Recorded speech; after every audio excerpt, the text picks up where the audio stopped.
Megan was returning to the city after a week-long vacation at her grandmother's in the countryside. Although childhood and carefree youth had long passed, the tradition of working in the garden for a few days remained intact. This duty had evolved into an enduring tradition. Interestingly, the labor obligation only applied to her, despite her grandmother having 5 other grandchildren. However, each of them always seemed to have important matters to excuse themselves. Megan couldn't lie, so she always agreed to her unenviable fate. Every year, she would take a week off when it was time to weed the garden or dig potatoes. Her grandmother, still a sturdy and robust woman, constantly complained about her health. Yet, she managed to accomplish as much as a strong man could. The most unpleasant part was that the grandmother loved to control everything. "Megan, dear, you missed a little weed there." She always stood over her shoulder, offering recommendations, making this weekly work a serious ordeal for the young woman. But she endured it because she was raised that way. Now, with the heart of someone who had fulfilled her duty, Megan was shaking in the intercity bus. She tried to contemplate life, but every bump and turn confused her thoughts. The vehicle was old and battered, making the journey more like an off-road rally. The bus bounced on every hill and sharply sank into the next ditch. What comforted her was that this sprint would be brief, as the city was only about 20 kilometers away. Observing the familiar scenery outside the window, the girl once again immersed herself in her thoughts. She tried to answer the eternal question, why do some people have luck from birth, while others struggle all their lives? Megan, by all indications, belonged to the second category because luck had catastrophically eluded her from the moment of birth. Firstly, she couldn't understand why, among numerous beautiful names, her parents chose the most unfortunate option for her. In kindergarten, caregivers struggled with this name, trying to elegantly shorten it. In school, she was always called by her last name, and classmates constantly teased her. "Megan, where's your hat?" The girl believed that her unusual name was a hindrance in her personal life. So, when meeting young people, she introduced herself as Carol or Stacy. However, this tactic didn't help much. Almost all her classmates and peers had long since gotten married, some very successfully, while she remained single with no prospects in the near future. Who would notice a 26-year-old when there were plenty of young beauties around? In the past, girls of that critical age were called old maids. Although ancient stereotypes have faded today, it's still unpleasant to realize that your prime is slipping away, and chances are dwindling. Megan wanted to think about many other important things for her, but the abrupt voice of the driver brought her out of her trance. "We've arrived at the final stop. Get off, pay the fare." "No change, so let's settle up." The passengers, only 3 besides Megan, briskly headed for the exit. The bus station platform was deserted, with only 2 questionable characters waiting on a bench. As the girl walked past, one of them asked, "We're short on the fare, could you spare some change?" Megan handed over a few coins, and the strangers became lively. "Thanks. What a kind girl." The guys immediately started smiling. Apparently, those coins were genuinely needed.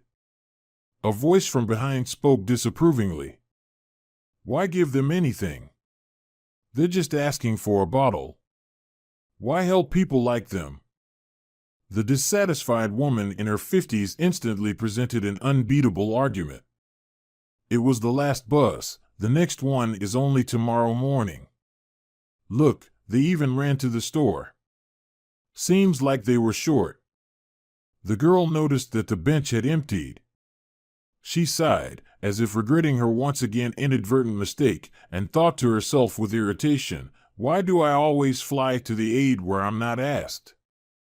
But these people asked for help, and I, like a normal person, responded to the request. It had always been like this. From childhood, Megan constantly saved, helped, sometimes even at her own expense.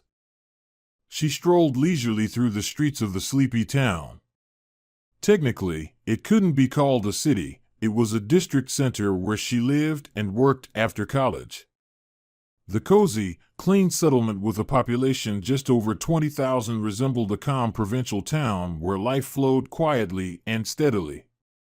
Incidents capable of disrupting this established order rarely occurred here. In such a peaceful mood, Megan almost reached her home when suddenly a noise emanated from the direction of the park. The night had almost enveloped the town, but the determined girl hurried towards the park. She noticed a strange commotion right at the entrance. Only one lamppost illuminated the scene of the scuffle, making it difficult for her to see the participants clearly. At that moment, a muffled cry rang out. "Help! They're killing me!" It seemed to her that an old man was shouting. Without thinking about the consequences, the girl began to strike the attackers with the bag she had in her hands. The blows were noticeable because the bag contained zucchinis and a jar of milk. However, the glass jar shattered into pieces after the second hit. The assailants, 3 of them, quickly recovered from the shock and moved towards the girl. "Do you want to die?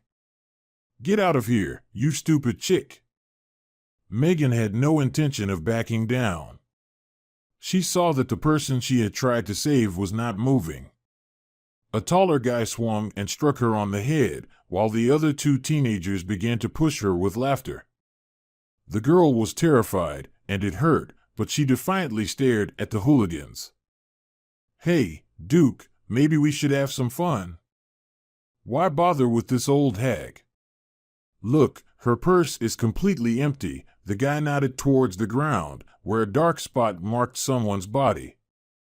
He wanted to snatch Megan's handbag from her, but she resisted. The young thugs started punching the girl with their fists, brutally and without discernment. Megan quickly slipped into the fog of unconsciousness. It's hard to say how long she remained in a semi-conscious state. The girl woke up from intense pain in her wrist.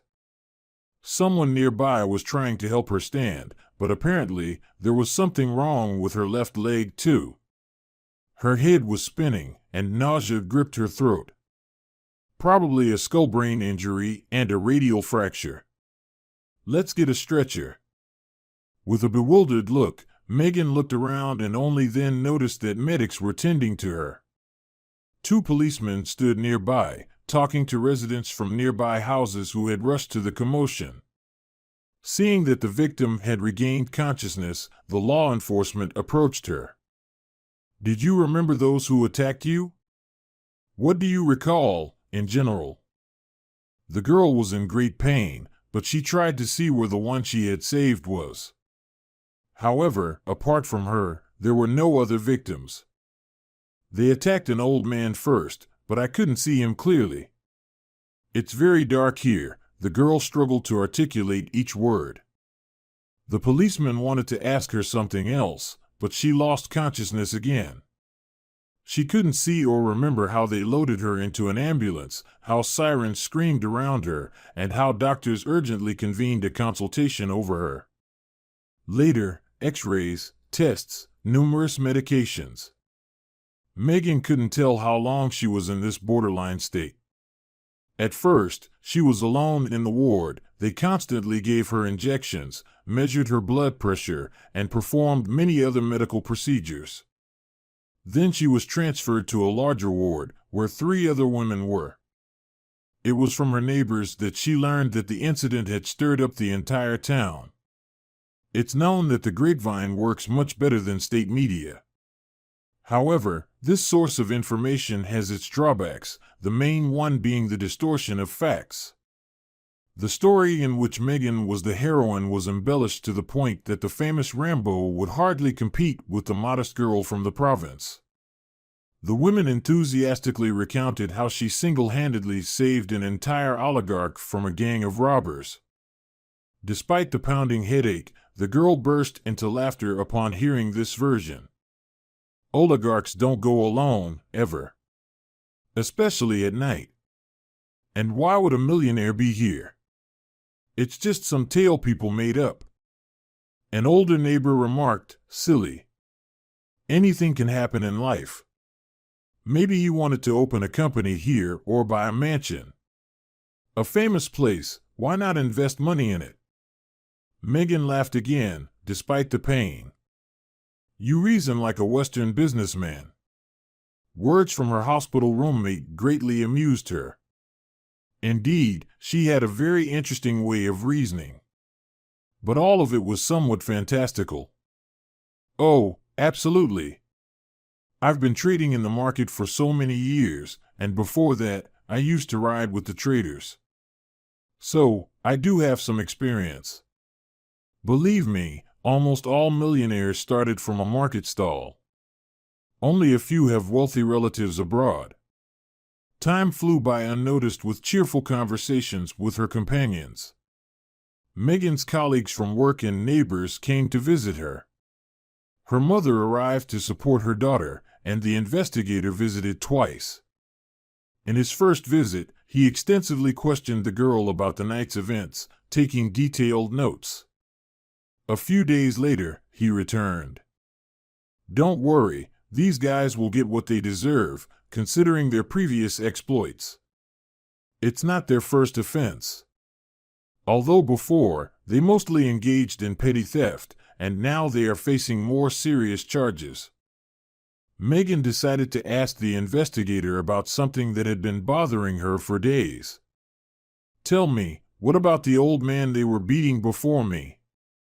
Where is he, and what happened to him? What old man?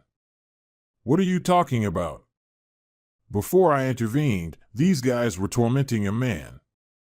I couldn't see him clearly in the darkness, but I'm sure that elderly man also suffered serious injuries. They were kicking him, and he was asking for help. I don't know, no one approached us about that. At the crime scene, when we arrived following the resident's call from the nearby building, only you were there. Your condition was very serious, we know nothing about another victim. Megan insisted. I clearly saw that person, even though he was lying face down. He was probably unconscious, and when he woke up, he left. She realized that they didn't fully believe her and thought the attack was only on her. She herself started to doubt, but it couldn't all be her imagination. The mystery of the saved stranger haunted Megan, but the revelation of this puzzle came as a complete surprise to the girl. One day, footsteps were heard outside the door of the ward.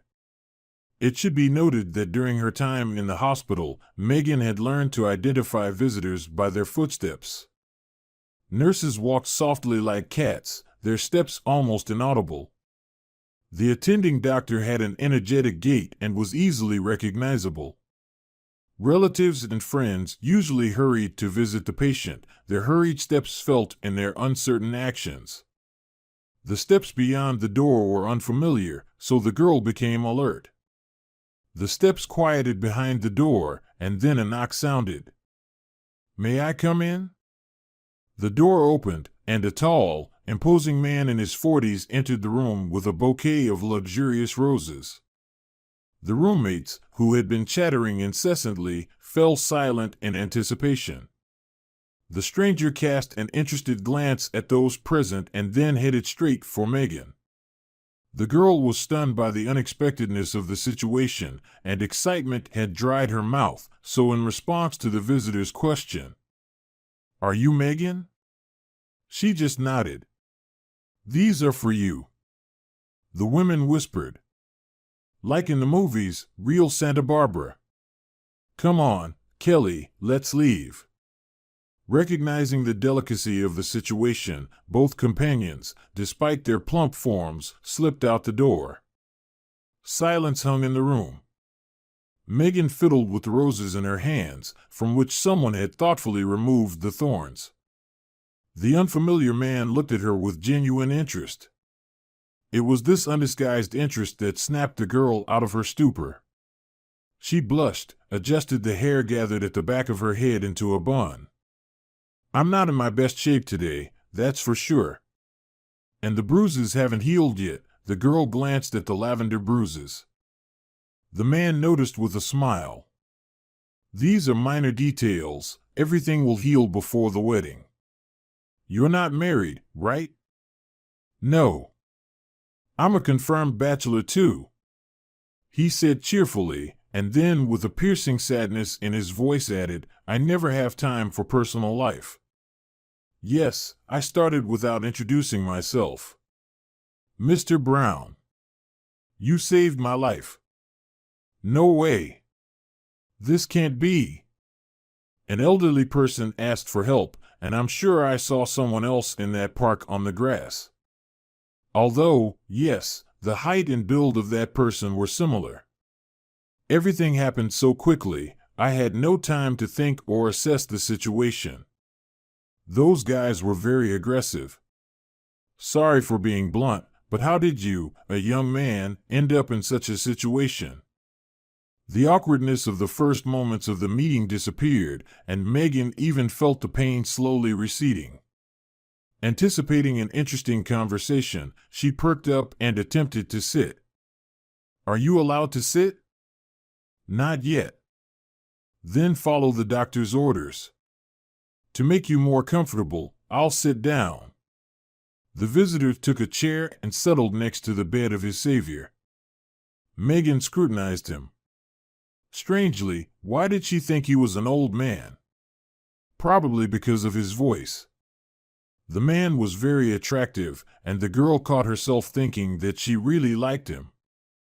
My story is mundane. I am an historian by education.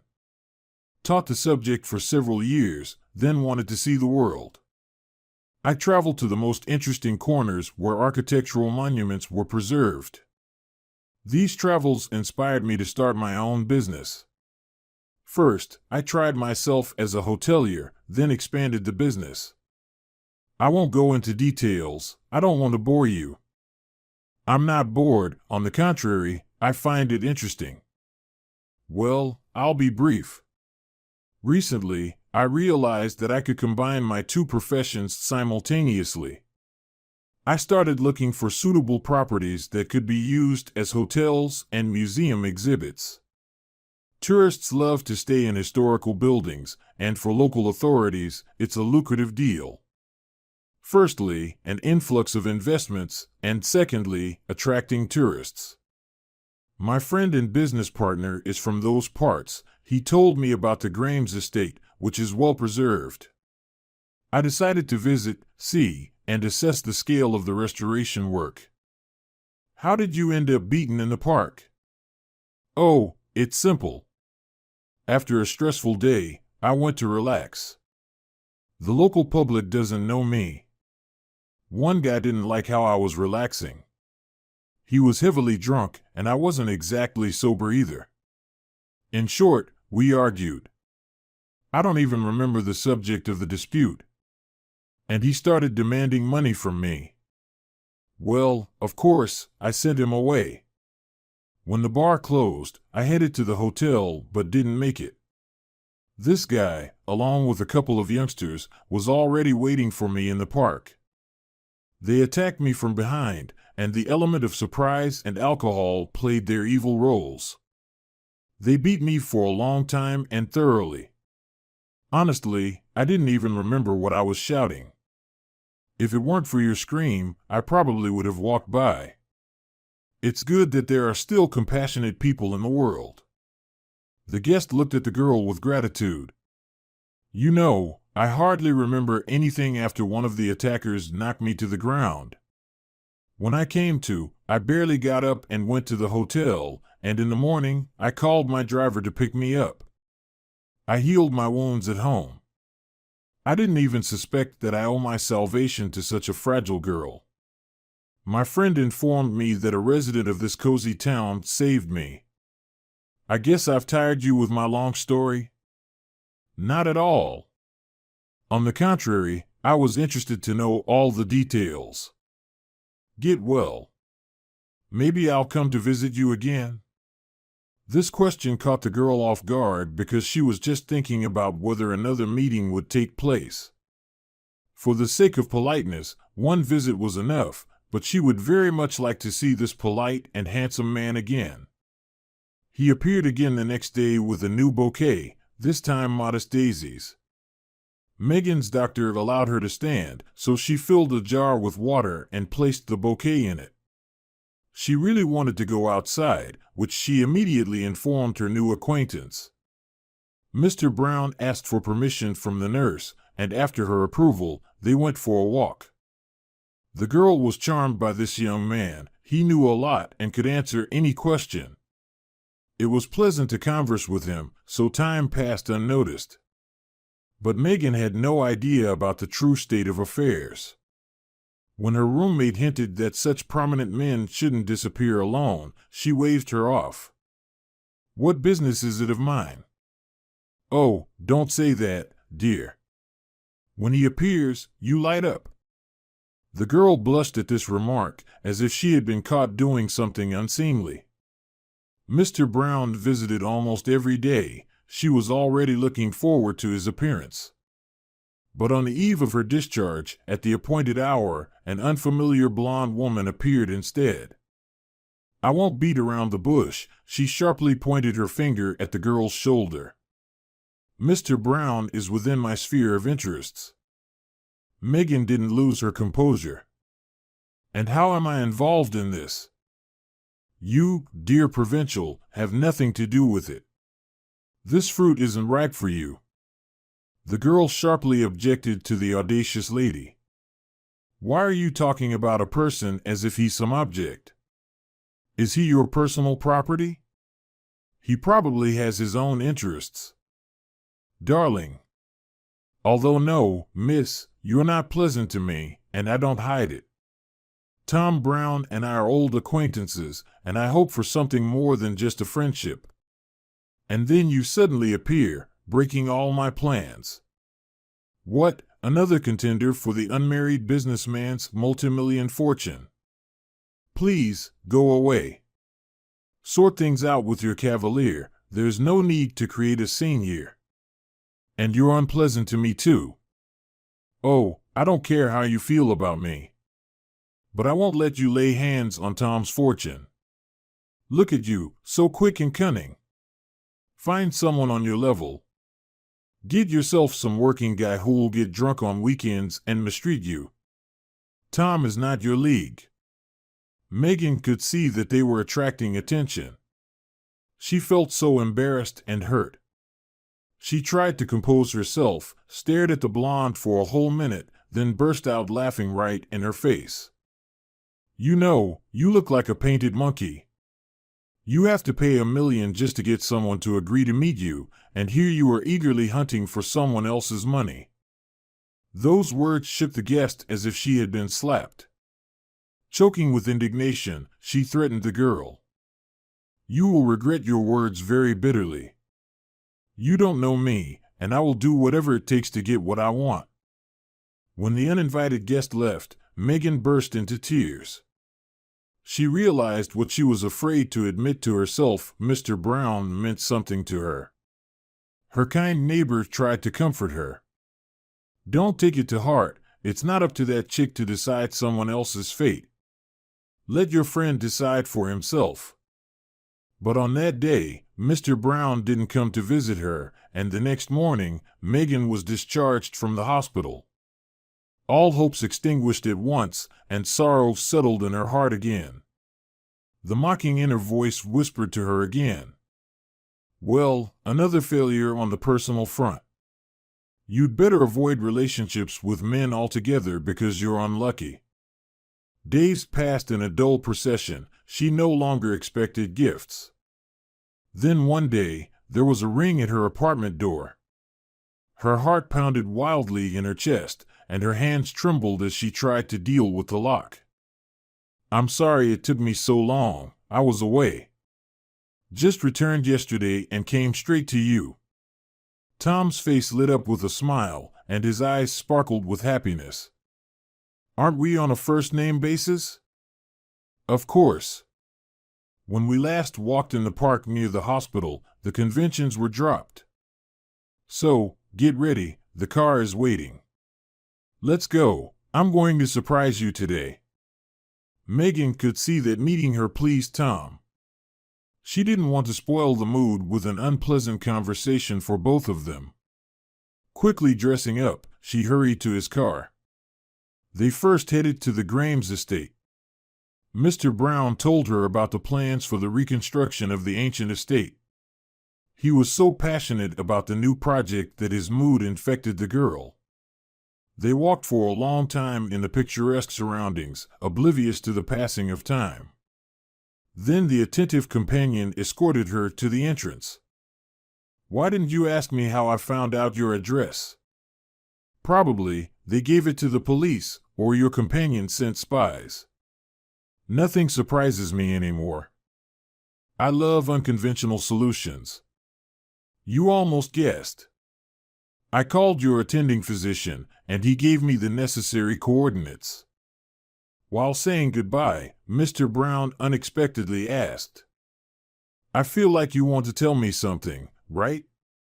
I want there to be no misunderstandings between us. It's very important to me." Megan gathered her courage and told him about the visit of the blonde, the unpleasant conversation with her, the unknown millions she supposedly intends to take. Mr. Brown laughed heartily. "I see that I need to stick around. I hope you have tea bags." "Of course. Do modern millionaires only like tea bags?" "Why not? Tea in pyramids is also good. But rich people drink such a beverage only on holidays." They laughed together at their successful jokes. Then came a sleepless night, filled with conversations. Mr. Brown shared a lot about himself, about his difficult childhood, a family with an alcoholic father. He opened up to the girl about the bitter experiences he had after his mother's death. He remembered how he studied during the day and worked as a loader in the evening.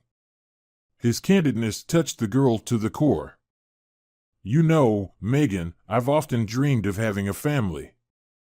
I always wanted to have a loyal and loving woman by my side. Unfortunately, in my life, I've encountered only hunters. I don't want to offend anyone because I respect all women for making this world beautiful. But many modern ladies are not looking for a life companion, they are after a well-filled wallet. Yes, I have money. I am indeed a wealthy person, but I don't want to be someone's wallet." They sat in silence for a few minutes, then Megan spoke softly. "Now I understand how wise my grandmother is. She told me from childhood that respect is earned by a person, not by his rich house or fortune.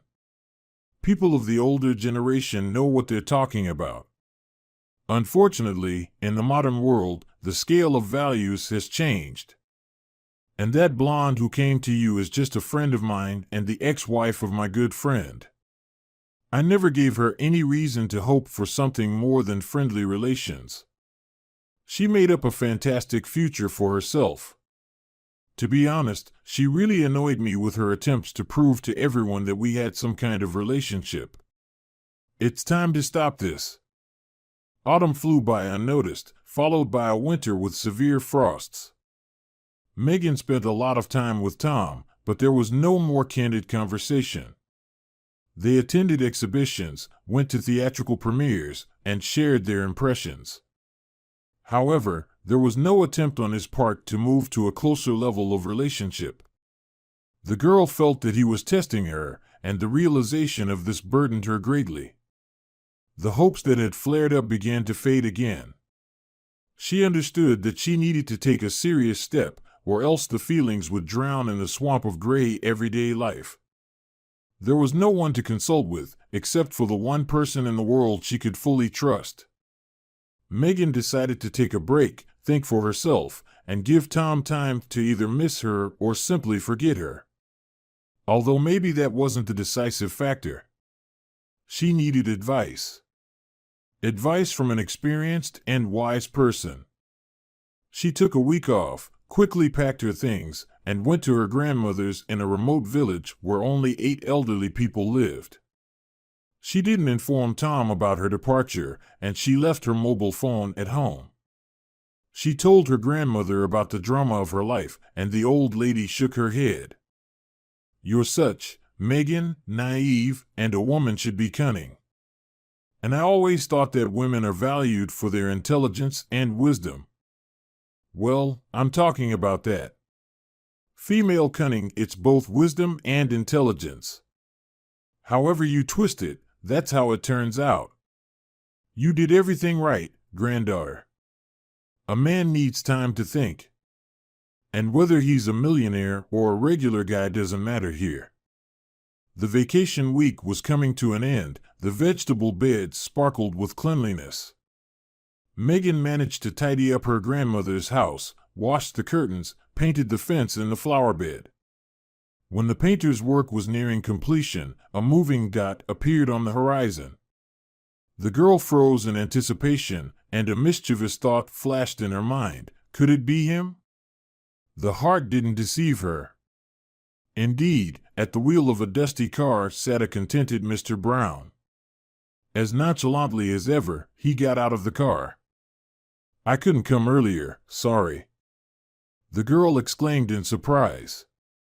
"I didn't tell you anything. How did you know I was here?" "You told me so much about your wonderful grandmother that I immediately guessed where you were." He looked at the girl with a gaze that made everything in her chest freeze. She wanted to believe, but was afraid to believe that Tom felt something for her. "Then why didn't you come earlier?" "I told you right away, I was very busy. And honestly, I was afraid they'd make me weed the beds." On this remark, the grandmother burst into laughter. "What a good guy. Won't stick his word in his pocket." Mr. Brown suddenly became serious. For some reason, he became agitated, and then with a breaking voice said, "I need you, Megan. I need you so much. I'll be brief, say it plainly, be my wife. Sorry, I didn't bring a velvet box. Although..." He mysteriously winked and pulled out a whole bunch of flowers from the car.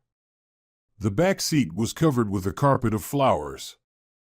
There were elegant roses and modest camomiles, luxurious lilies, and tender violets. The grandmother only said, "May my girl be happy," and crossed herself, wiping away a tear unnoticed. She really hoped that now everything would be fine for her granddaughter. Tom took Megan to the city. They immediately submitted an application and began preparing for the wedding. The girl was even afraid to believe in her happiness. And, as it turned out, not in vain. One night, when Megan was peacefully sleeping, the phone rang. Megan grabbed the receiver. If they call at night, most likely something happened. "Hello? If you want to see Tom alive, come urgently to the Grimes estate." "Hello. What happened to him? Who are you?" But there were only short beeps in the receiver. Megan tried to dial the number again, but the phone didn't answer. She quickly got ready, called a taxi, and went to the same house where Mr. Brown planned to open a hotel. She got out of the car and looked around. Dark.